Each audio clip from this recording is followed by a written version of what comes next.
Good morning, architects. Today I want you to do something for me. Think of the writing project you've got at the moment, or the one you've left behind for a while. Now I want you to read it, and I want you to admit two things to yourself. Firstly, which aspect of your writing is just damn good? Secondly, which aspect of your writing is about as solid as Captain Matey Bubble Bath? So ultimately, what's the best bit about your writing, and what's the worst bit about your writing, according to you? For example, my strength is that I think I'm quite good at creating atmospheric descriptions, so by creating these atmospheres, I can make the reader think a certain way. You know, I influence their perceptions and what they're seeing. Unfortunately, this kind of gets let down by the fact that I suck at dialogue so badly. I mean, when I've got a dialogue bit coming up, I'm just like... I don't know why I find it so hard. Honestly, it's just like, when I do make these characters speak, they feel as natural as like cheese from McDonald's. Completely fake. Hello. How are you today? Hello. I am very good. How are you today? Also good. I'm glad we have established this mutual feeling. Just to clarify, that's not actually dialogue from my book, but it might as well be because it's just that crap. Also, I'm going to stay a tiger if that's okay. The ears, they soothe my shortcomings. Whew. Oh yes. Oh yes, rather. Anyway, the point is, I want you to remember those two things while you're writing. Write them down if you have to. It's incredibly important to remember those two things because those two things give you two things in return. First off, the thing you suck at is going to give you a nice kick up the backside, because it's going to remind you that even if you're writing that bit that you're really good at, that your major strength, when you're writing just a bit like that, it reminds you that you still suck at things. So you're still going to have to grow as a writer, you're still going to have to learn. So of course, that bit you suck at, you just got to practice, and you'll get better and better and better. Simple. The optimistic side of things, when you are writing that really hard bit and you're just thinking, oh, this is going so badly, I'm just never going to get this done, you can remind yourself, you can remember that you rock at the other thing. So you always have that potential to be an awesome writer because you're already good at something. And that's what it is. Writing is a complete learning experience. Writing in general is just a complete game of trial and error.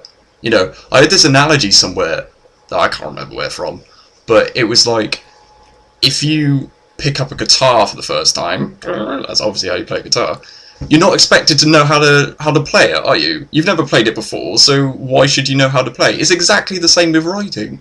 You know, you're going to pick up, like, writing a novel isn't as simple as, oh, I'm just going to get it like that. It takes years and years of practice. And at the end of the day, the truth is, fantasy writing can be incredibly intimidating. I think this is a problem for a lot of amateur writers. I mean, you know, you probably got into fantasy writing because you read lots of fantasy books, you know, as did I.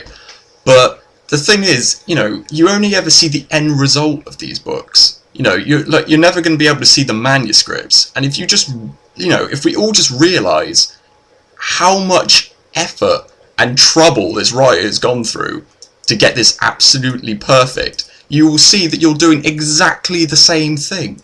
You know, I heard that, like, writers... they cut away like 90% of their book, like for the first draft. Even if they finished it, they just go, you know what, this is all crap. So they cut like 90% and they write it all again. It's exactly the same. And to be honest, although you may not want to hear it, we're probably all going to have to do the same thing as well. So remember this. No book, even after it's finished, is ever perfect. Any professional writer, amateur writer, someone who doesn't write properly, is going to tell you exactly the same thing. So honestly, why beat yourself up over it?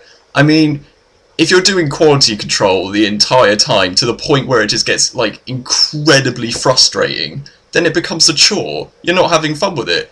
So, you know, and no one likes doing chores. I mean, don't get me wrong, I know it's work. You've got to put in the effort and you do have to have some quality control. But, you know, a book takes an incredible amount of diligence, so, you know, if you're not having fun with it and you dread every day you do it, then you're just not going to want to do it. So the main goal, you know, whatever you're good at, whatever you suck at, it doesn't matter. Just the main goal is have fun with it. And I think that's one thing a lot of people tend to forget when they actually get started. I mean, this is something I've got to get over. I need to take my own advice because when I write, I edit as I go, so I'm just going like, so my progress is so slow, I'm just like, and it gets frustrating. I mean, I think a much better way of doing it, although I don't do it myself, and I really should, is to just go nuts with it. Just go nuts with it, write the whole chapter, right? And then edit later. Just do it later, just have fun. So all in all, we're always learning. There's always going to be room for growth. We're always going to rock, and we're always going to suck. But we've got to remember that those two things are just as natural as each other. So architects, get writing, because I want to read your stuff too. I love reading amateur work, so get on it. I'm getting lazy here.